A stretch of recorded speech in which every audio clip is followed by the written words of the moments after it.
इस कार्यक्रम के पुण्यार्जक हैं जैन इंटरनेशनल सेवा ऑर्गेनाइजेशन जीसो।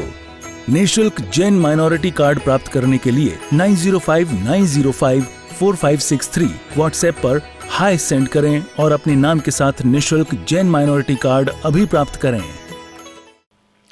धर्म जिज्ञासु भाई और बहनों, नवपद की ओली पर की आराधना, महामंगलकारी साधना निर्विघ्न संपन्न हुई। बहुत बढ़िया तरीके से इसकी संयोजना हुई। बहुत जल्दी ही इन सब तपस्वियों के भी बहुमान किए जाएंगे। प्रवचनों की अधूरी श्रृंखला आगे बढ़ाता हूं। एक दो दिन के अंदर रामायण से संबंधित कई महत्वपूर्ण बातें संपन्न हो जाएगी। उसके बाद सरस्वती की साधना के बारे में और फिर दीपावली के आख्यान के बारे में चिंतन मनन करेंगे। जैन, वैदिक और बौद्ध तीनों परंपरा में रामायण मिलती है, यानी रामचंद्र जी का चरित्र तीनों परंपराओं में पाया जाता है। बौद्ध परंपरा में तथागत बुद्ध के बोधिसत्व की प्राप्ति यानी पूर्व भवों के तौर पर जो विवेचना है, जो चर्चा की गई है, उसमें जातक कथाएं हैं। उन कथाओं में राम कथा का वर्णन मिलता है। ये बौद्ध धर्म ग्रंथों में रामायण है। यानी कि बोधिसत्व जहां प्राप्त हुआ वहां बुद्ध के पूर्व भवों का वर्णन है। वे जातक कथाएं हैं और वे जातक कथाएं जो हैं उनमें राम का वर्णन मिलता है। पूरी रामायण मिलती है, काफी विस्तार से उनमें बातें कही गई है। उसी प्रकार वाल्मीकि रामायण रामचंद्र जी के चरित्र के बारे में रामायण के रूप में हिंदुओं का सबसे आधारभूत ग्रंथ है, सबसे पुराना है। उसके बाद में रामायण के बारे में कुछ कहीं लिखा गया है तो वो सबसे पहले जैन परंपरा में ही लिखा गया है, पौमचर्यम। वो वाल्मीकि की रामायण के तुरंत बाद में लिखा गया है। तो सबसे पुराना रामायण का कोई ग्रंथ है तो वो है वाल्मीकि रामायण। उसके बाद में कोई ग्रंथ है तो वो दूसरी है प्राकृत भाषा का महाकाव्य पौमचर्यम। पौम का मतलब पद्म होता है, पद्म का अर्थ कमल होता है, पद्म का मतलब राम भी होता है और राम का चरित्र यानी पौमचर्यम। प्राकृत भाषा है, पाली भाषा है, पिशाची भाषा है, शौरसेनी भाषा है, अर्धमागधी भाषा है। ये प्राकृत की अलग अलग अवान्तर भाषाएं हैं। बौद्ध धर्म के ग्रंथ प्राकृत की पाली भाषा में लिखे गए हैं। उसी प्रकार जैन धर्म के ग्रंथ प्राकृत की अर्धमागधी भाषा में लिखे गए हैं। उसी प्रकार एक और प्राकृत है जिसे महाराष्ट्रियन प्राकृत कहा जाता है। महाराष्ट्रियन प्राकृत, वो महाराष्ट्र की प्राकृत है। महाराष्ट्रीय प्राकृत भी दो प्रकार की होती है, एक कॉमन सबके लिए, दूसरी है जैन महाराष्ट्रीय प्राकृत। यानी विचार कीजिए कि जैन महाराष्ट्रीय प्राकृत में भी बहुत सुंदर पुराने जमाने में काम चला था। विद्वान साधु और ग्रस्त थे जो जैन महाराष्ट्रीय प्राकृत भाषा के जानकार थे। पौमचर्यम उसी भाषा में लिखा गया ग्रंथ है। महाराष्ट्रीय प्राकृत भाषा, वो पाली में नहीं, अर्धमागधी में नहीं, सौरसेनी में नहीं, पिशाची में नहीं, प्राकृत की महाराष्ट्रीयन प्राकृत भाषा में लिखा गया है। अब हरमन याकोबी ने जब आज से करीब 110-112 साल पहले इसका अंग्रेजी में ट्रांसलेशन किया था, अनुवाद किया था, तो विचार कीजिए हरमन याकोबी भी महाराष्ट्रीय प्राकृत के जानकार थे, वरना वे उसे अंग्रेजी में बनाने का साहस नहीं जुटाते। आज वो महाकाव्य विश्व भर में प्रसिद्ध है। हरमन याकोबी के उस ट्रांसलेशन को पूरा वर्ल्ड पढ़ता है बहुत बढ़िया तरीके से। उसने विमल सूरी जी महाराज की मेहनत को 4 चांद लगा दिए हैं। इस नाइल वंश के आचार्य भगवंत महान विद्वान पुरंदर विमल सूरी जी महाराज ने 2000 साल पहले इसकी रचना की थी। इसकी जो रचना है वो ईसा की पहली शताब्दी के आसपास की है। प्रशस्तीय बातों में लेखक ने ये बातें लिखी है और उन्होंने जो लिखी है उसके अनुसार देखते हैं तो आज से करीब 2000 साल पहले पौमचर्यम की रचना दुनिया में हो गई थी और उसे आगे जाकर के सुंदर तरीके से ट्रांसलेट किया। 118 अध्याय हैं इस पौमचर्यम के 118 118 विभागों में पौमचर्यम को बांटा गया है। कुल गाथाओं की श्लोकों की संख्या है 8651। इतने बड़े ग्रंथ को हरमन याकोबी ने इंग्लिश में ट्रांसलेट किया।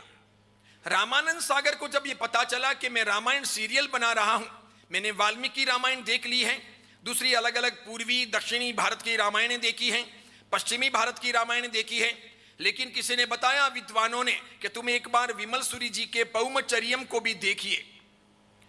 उन्होंने पूछा इसका मूल साहित्य मुझे कहां से मिलेगा, तो पता चला कि पूना के भांडारकर इंस्टीट्यूट में वो है। रामानंद सागर अपनी टीम के साथ वहां गई। वे अपनी प्रस्तावना में लिखते हैं कि मैं कई महीनों तक वहां ठहरा। हमारी पूरी टीम ने पौमचर्यम का तलस्पर्शी अभ्यास किया। हमारे रामायण सीरियल को लाजवाब बनाने में, टर्निंग पॉइंट देने में, उसे एकदम आकर्षक बनाने में, लोकभोग्य बनाने में, उसको लोगों के लिए प्रेरणादायी बनाने में, ज्वलंत बनाने में सबसे बड़ी भूमिका पौमचर्यम की रही। इतना जोरदार है ये पौमचर्यम काव्य, जो एक जैन आचार्य की रचना है।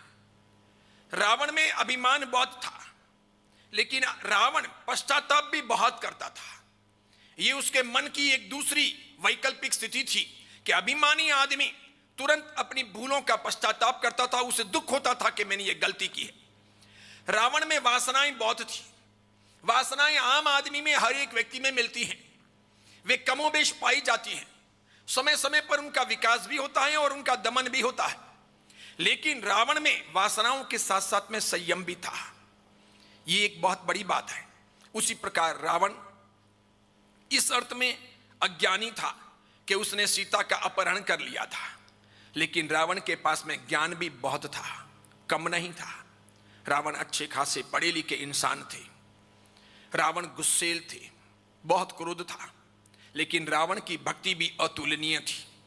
इसी भक्ति योग की पराकाष्ठा ने रावण को तीर्थंकर नाम कर्म निकाचित करवा दिया। आने वाली 24 में वो तीर्थंकर बनेंगे, भरत क्षेत्र में नहीं, दूसरे क्षेत्र में। बढ़िया तरीके से वो तीर्थंकर बनेंगे। लक्ष्मण के बारे में भी 2 पाठांतर मिलते हैं।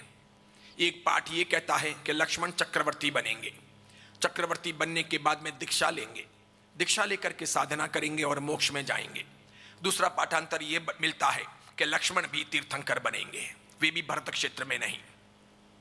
साधनाएं कोई भी व्यक्ति कर सकता है, अपनी की हुई भूलों का परिष्कार करके अपने पापों को धो सकता है, जीवन को आगे बढ़ाने के लिए नया संकल्प ले सकता है। यानी हर नया सूर्योदय हमारे लिए नया संदेश लेकर आता है।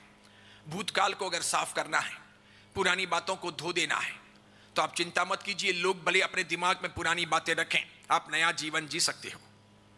इस बारे में मैं कहूंगा, जब जेल के अंदर थे जवाहरलाल नेहरू, तब उन्होंने कुछ बातें लिखी थी, मैंने वो पढ़ी है। जेल में थे तब जेलवास के दौरान उन्होंने कुछ बातें लिखी थी, वो मैंने पढ़ी है। जेल के बाद बाहर आने के बाद जब वो प्रधानमंत्री बने और उसके बाद में जो उन्होंने बातें लिखी है, तो वे जेल की बातें और प्रधानमंत्री के काल की बातें दोनों बिल्कुल विरोधाभासी हैं। ये पूर्व है तो वो पश्चिम है, ये एक है तो वो 2 है, ये इधर है तो वो उधर है। कोई नहीं कह सकता कि वही आदमी जो जेल में ये बातें लिख रहा था, वही आदमी अभी ये बातें लिख रहा है। तो बाद में जो लिखी हुई बातें होती है वे सत्य होती है, पुरानी लिखी हुई बातों को भूल जाना होता है, क्योंकि उसी आदमी ने उस बात को काटते हुए नई बात लिख दी है, तो पुरानी बात का उसका अब संबंध नहीं बचा। उसने नई बात लिख दी है, अब नई बात ही उसका निर्धारण करेगी कि उसकी नीति क्या है। इसी प्रकार पुराने का कोई सार नहीं है, वो तो लक्कड़ बन जाता है, वो सूख जाता है, वो सूखा ठूंठा है, उसका कोई सार नहीं है। हरे भरे रहने की कीमत है, नया जो है उसकी वैल्यू है। इसके लिए समझो हमने कोई गलती की हो, हमारी भूलें हुई हो, हमने कोई अपराध किए हो, हम कहीं फिसल गए हो, हमसे कुछ भी पाप अपराध हुआ हो, लेकिन हम जब से जाग गए हो तब से सवेरा, तब से हम आगे बढ़ सकते हैं। जरूर दुनिया की नजरों में हमारी पुरानी बातें याददाश्त में रहेगी, लेकिन कर्मवाद के सिद्धांत में पुरानी बातों का महत्व नहीं होता, नई बातों का महत्व होता है। पुरानी अगर धोते हो और नई अगर तैयार करते हो, तो कर्मवाद पुरानी बातों को फिर कभी नहीं दोहराएगा, कभी आगे नहीं लाएगा।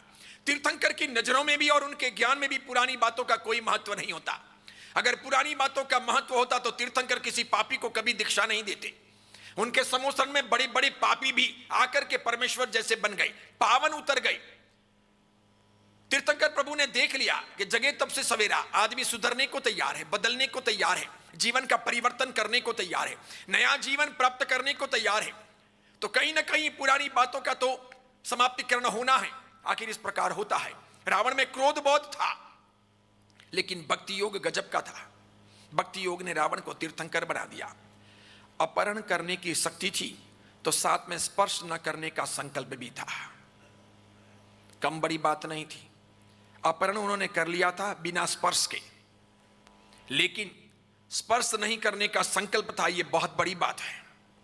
श्वेतांबर और दिगंबर दोनों परंपराओं के लेखकों ने पौमचर्यम का ही सामान्यतया अनुसरण किया है। यानी कि पौमचर्यम के बाद जैन परंपरा में जितनी रामायण बनी है, जितनी लिखी गई है अलग अलग, जैसे कि पंपा ने लिखी है कन्नड़ भाषा में रामायण, कलिकाल सर्वज्ञ आचार्य हेमचंद्र सूरी जी ने लिखी है, त्रिषष्टि शलाक का पुरुष चरित्र के तौर पर रामायण की बातें हैं उसमें। वे सभी एक प्रकार से देखो तो पौमचर्यम का ही अनुगमन है। उन्होंने लगभग पौमचर्यम को ही फॉलो किया है, नई बातें बहुत ज्यादा नहीं लिखी है। उसी प्रकार ये एक धर्म ग्रंथ ऐसा है जो कई सारी बातों का उद्घाटन करता है। संस्कृत, प्राकृत, अपभ्रंश, कन्नड़, हिंदी, गुजराती और अंग्रेजी भाषा में आज राम कथाएं मिलती है। जैन परंपरा के अनुसार भगवान राम 8वें बलदेव थे। पौमचर्यम कहता है कि भगवान राम 8वें बलदेव थे और पौमचर्यम के रचयिता विमल सूरी जी महाराज वाल्मीकि की कई बातों का अनुसरण नहीं करते, वे उसे नकारते हैं, उसका निषेध करते हैं। उन्हें वाल्मीकि की कुछ बातें अविश्वसनीय लगती हैं। उन्होंने लिखा है कि वैदिक परंपरा की रामायण कहती है कि रावण इंद्र को जीत करके बेड़ियों में जकड़ करके, इंद्र को जीत करके हथकड़ियों में बेड़ियों में जकड़ करके लंका लाए थे। पौमचर्यम के रचयिता विमल सूरी जी महाराज कहते हैं यह असंभव वस्तु है। इस बात पर कोई विश्वास नहीं कर सकता कि कोई इंद्र को उठा करके बेड़ियों में जकड़ करके लंका ला सके। उस बात से वो सहमत नहीं है। फिर वो कहते हैं कि जब लक्ष्मण मूर्छित हुए राम के बाण से, लक्ष्मण मूर्छित हुए रावण के बाण से, रावण को यह पता था कि लक्ष्मण पर मैं कौन कौन सी विद्याओं का प्रयोग करूं तो वे विद्याएं लागू हो सकती है, यह रावण को पता चल गया था। रावण को जब यह पता चल गया तो रावण ने उसका उपयोग किया, लक्ष्मण को मूर्छित कर दिया। लक्ष्मण जब मूर्छित हो गए तो उन्हें पुनः जान बख्शने के लिए, प्राणारोपण करने के लिए, जागृत करने के लिए, सचेत करने के लिए वैदिक परंपरा की रामायण कहती है कि हनुमान जी गए जड़ी बूटियां लेने के लिए।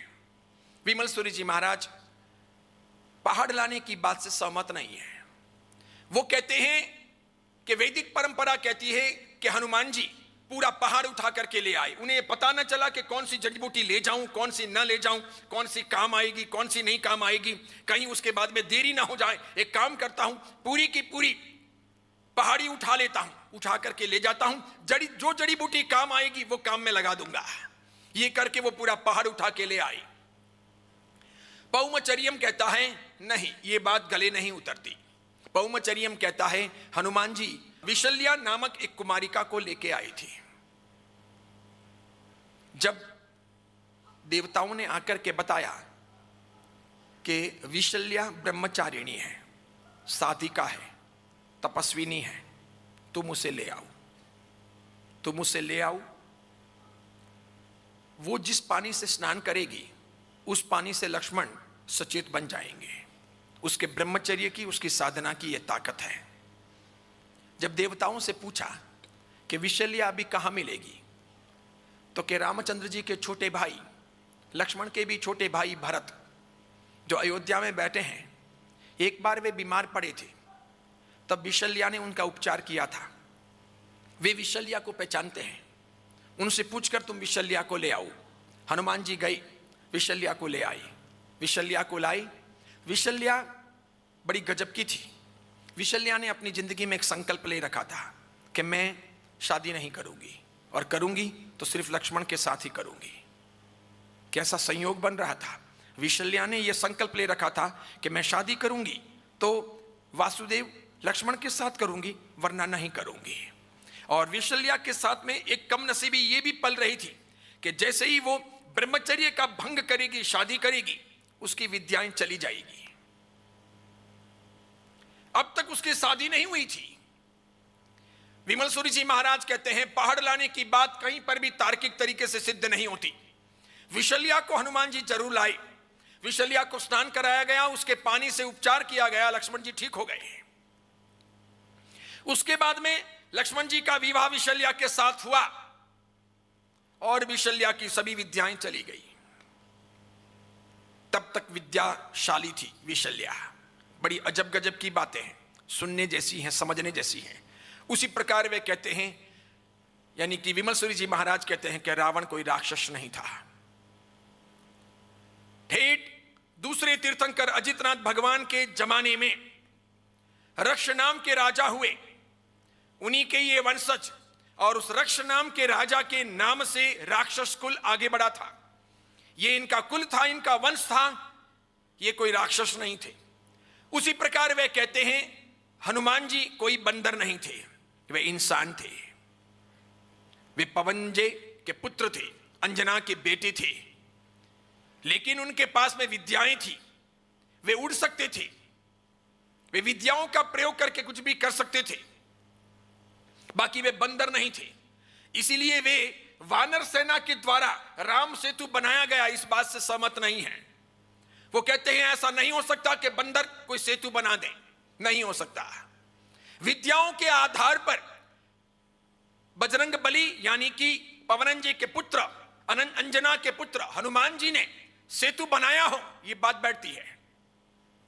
कई बातें बड़ी तार्किक है, बड़ी गजब की है, बहुत लॉजिकल है, और इस पर खूब काम हुआ है।